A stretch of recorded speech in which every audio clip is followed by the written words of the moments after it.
जय श्री कृष्णा। राधे राधे। भगतजनों, आप सभी का हमारे YouTube चैनल श्री कृष्ण देवानी में हार्दिक स्वागत है। आज के पावन दिन मैं आप सबके समक्ष शनिवार व्रत की कथा प्रस्तुत कर रही हूँ। भगतजनों, शनिवार के दिन शनि देव की पूजा होती है। काला तिल, काले वस्त्र, तेल, उड़द शनि देव को अत्यधिक प्रिय हैं, इसलिए इनके द्वारा शनि की पूजा होती है। शनि की दशा को दूर करने के लिए इस व्रत को किया जाता है।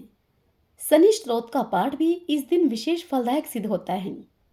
आइए अब मैं आप सबको शनिवार व्रत की कथा सुनाती हूँ। सब बोलिए शनिदेव महाराज की जय।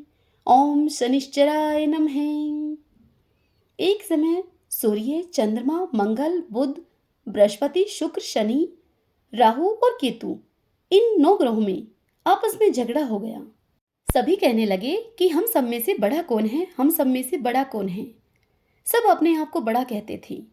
जब आपस में कोई निर्णय न हो सका तो सब के सब आपस में झगड़ते हुए देवराज इंद्र के पास जा पहुंचे और वहां जाकर इंद्र से कहने लगे कि आप देवताओं के राजा हैं, इसलिए आप हमारा न्याय करके हमें बतलाइए कि हम 9 ग्रहों में से सबसे बड़ा कौन है।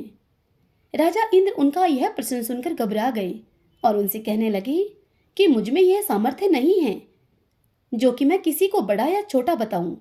मैं अपने मुख से कुछ भी नहीं कह सकता हूं तुम्हें। हाँ, एक उपाय हो सकता है। इस समय पृथ्वी पर राजा विक्रमादित्य दूसरों के दुखों का निवारण करने वाले हैं, इसलिए तुम सब मिलकर उन्हीं के पास जाओ, वही तुम्हारे दुखों का निवारण करेंगे। देवराज के मुख से यह बात सुनकर सभी 9 ग्रह देवता चलकर भूलोक में राजा विक्रमादित्य की सभा में जाकर उपस्थित हो गए और अपना प्रश्न राजा विक्रमादित्य के सामने रखा। अब तो यह बात सुनकर राजा विक्रमादित्य भी बड़ी ही चिंता में पड़ गए कि मैं अपने मुख से किसको बड़ा और किसको छोटा बताऊं। जिसको छोटा बताऊंगा मैं, वही क्रोध करेगा। परंतु उनका झगड़ा निपटाने के लिए उन्होंने एक उपाय सोचा कि सोना, चांदी, कांसा, पीतल, शीशा, रागा, जस्ता, अब्रक और लोहा इन 9 धातुओं के राजा विक्रमादित्य ने 9 आसन बनवाए। सब आसनों को क्रम से रखा गया।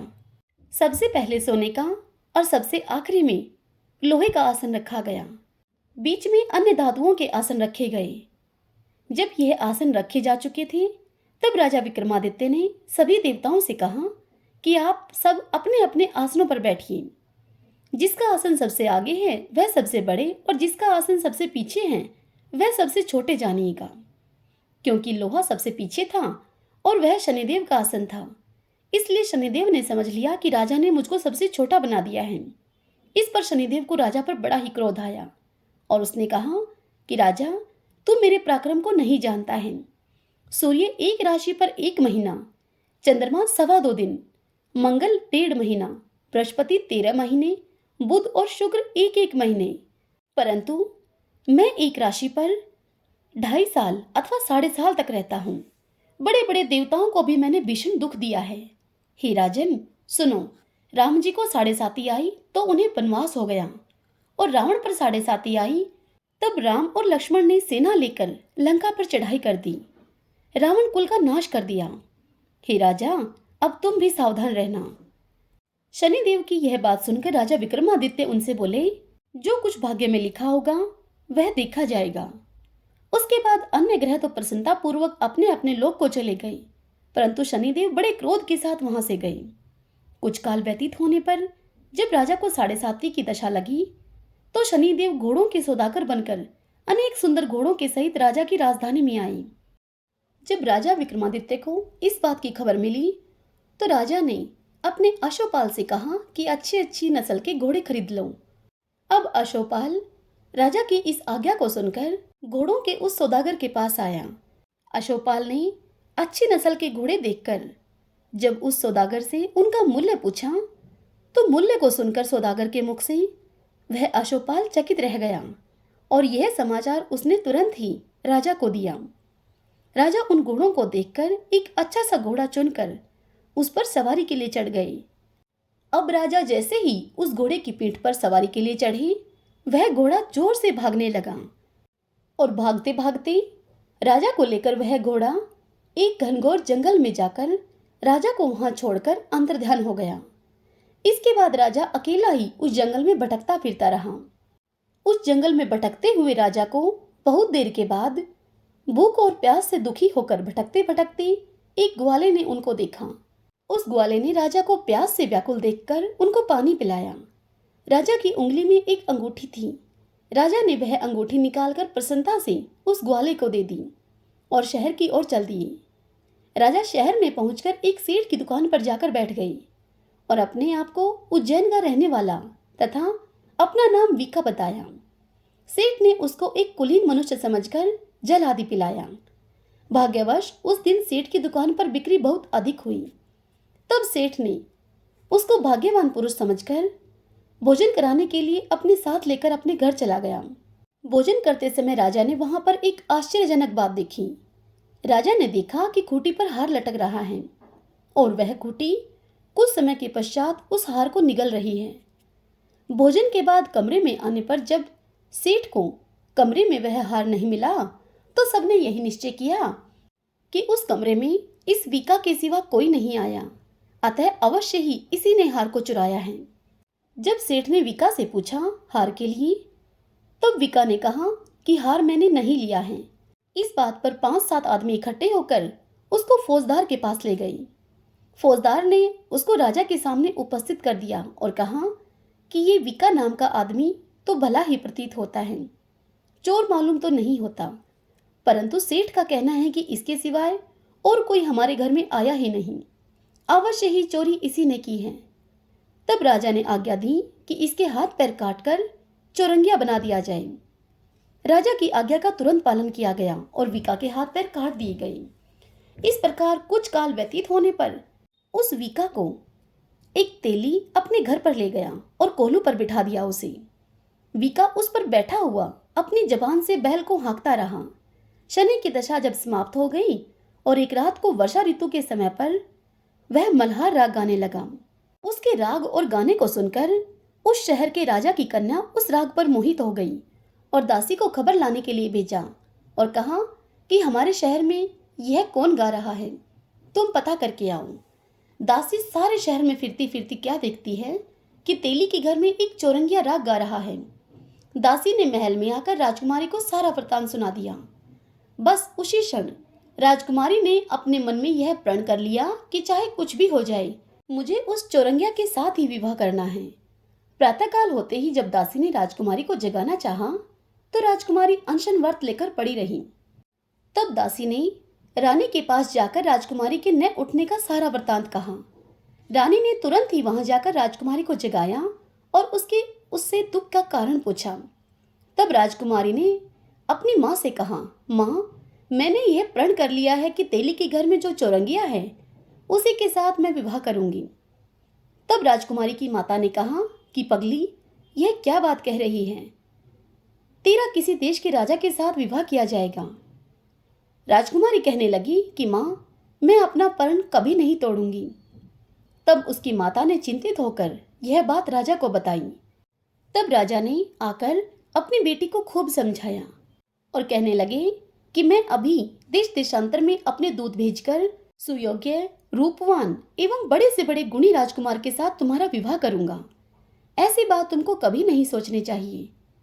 तब राजकुमारी अपने पिता से बोली, पिताजी, आपके कहने से मैं अपने इस प्रण को त्याग दूंगी, परंतु किसी दूसरे से विवाह मैं कदापि न करूंगी। इतना सुनकर राजा ने क्रोध में भरकर अपनी बेटी से कहा कि पुत्री, तेरे भाग्य में ऐसा ही लिखा है तो तेरी जैसी इच्छा है तू वैसा कर। तत्पश्चात उस राजा ने तेली को बुलाकर कहा कि तेरे घर में जो चौरंगिया है उसके साथ मैं अपनी कन्या का विवाह करना चाहता हूँ। यह सुनकर तेली ने राजा से कहा कि राजा जी, यह कैसे हो सकता है, कहाँ आप हमारे राजा और कहाँ मैं नीच तेली। फिर राजा ने कहा कि भाग्य में लिखे को कोई नहीं टाल सकता, तुम अपने घर जाकर इस विवाह की तैयारी करो। राजा ने उसी समय तोरण और बंधनवार लगाकर अपनी राजकुमारी का विवाह चौरंगिया विक्रमादित्य के साथ तय कर दिया तथा समय अनुसार उनका विवाह संपन्न हो गया। रात्रि को जब विक्रमादित्य और राजकुमारी महल में सोई तो आधी रात के समय शनिदेव ने विक्रमादित्य को स्वप्न में दर्शन दिए और कहा, राजन, कहो मुझको छोटा बतलाकर तुमने कितना दुख उठाया। तब राजा विक्रमादित्य ने शनिदेव से क्षमा मांगी। तब शनिदेव ने प्रसन्न होकर विक्रमादित्य को हाथ पैर दे दिए।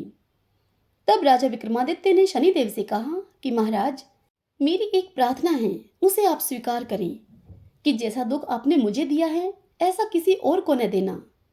तब शनिदेव ने राजा विक्रमादित्य से कहा कि तुम्हारी यह प्रार्थना मैंने स्वीकार की।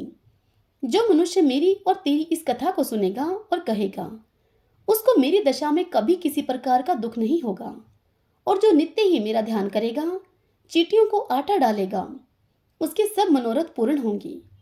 इतना कहकर शनिदेव अपने धाम को चले गए। राजकुमारी की आंखें खुली और उसने राजा के हाथ पांव देखे तो उसे बड़ा ही आश्चर्य हुआ।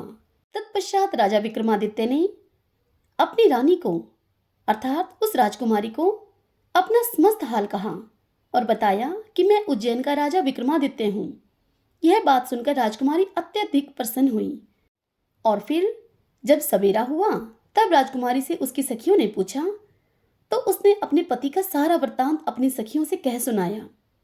तब सबने प्रसन्नता प्रकट की और कहा कि ईश्वर ने आपकी मनोकामना पूर्ण कर दी।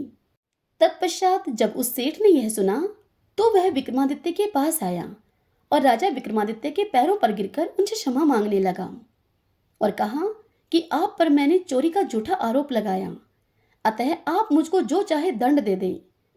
तब राजा ने कहा कि मुझ पर शनिदेव का कोप था, इसी कारण से यह सब दुख मुझको प्राप्त हुआ। इसमें तुम्हारा कोई दोष नहीं है। तुम अपने घर जाकर अपना कार्य करो। यह सुनकर वह सेठ बोला कि मुझे तभी शांति मिलेगी जब आप मेरे घर चलकर प्रीतिपूर्वक भोजन करेंगे। तब राजा विक्रमादित्य ने उससे कहा कि जैसी आपकी मर्जी हो वैसा ही करें। तत्पश्चात सेठ ने अपने घर जाकर अनेक प्रकार के सुंदर भोजन बनवाए। राजा विक्रमादित्य को प्रीति भोज दिया। जिस समय वह भोजन कर रहे थे, एक अत्यंत आश्चर्य की बात सबको दिखाई दी। जो खूंटी पहले हार निगल गई थी, अब वह खूंटी हार को उगल रही है। जब भोजन समाप्त हो गया तो सेठ ने हाथ जोड़कर बहुत सी मोहरें राजा को भेंट स्वरूप दी और कहा कि मेरे श्री कुंवरी नाम की एक कन्या है, उसका आप पाणी ग्रहण करें। इसके बाद सेठ ने अपनी कन्या का विवाह राजा के साथ कर दिया और बहुत सा दान दहेज आदि दिया। इस प्रकार कुछ दिनों तक वहां निवास करने के पश्चात राजा विक्रमादित्य उस शहर के राजा से कहने लगे, अब हम अपने उज्जैन जाना चाहते हैं। फिर कुछ दिनों के बाद राजा विक्रमादित्य विदा लेकर राजकुमारी मनभावनी और उस सेठ की कन्या श्री कुंवरी तथा अनेक दास दासी रथ तथा पालकियों के सहित राजा विक्रमादित्य उज्जैन की तरफ चल पड़े।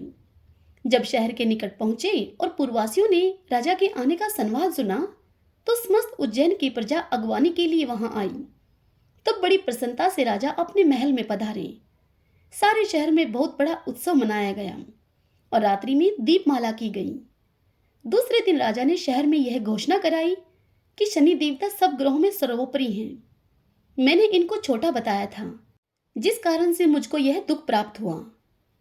इस कारण सारे शहर में सदा शनिदेव की पूजा और कथा होने लगी। राजा और प्रजा अनेक प्रकार के सुख भोगते रहे।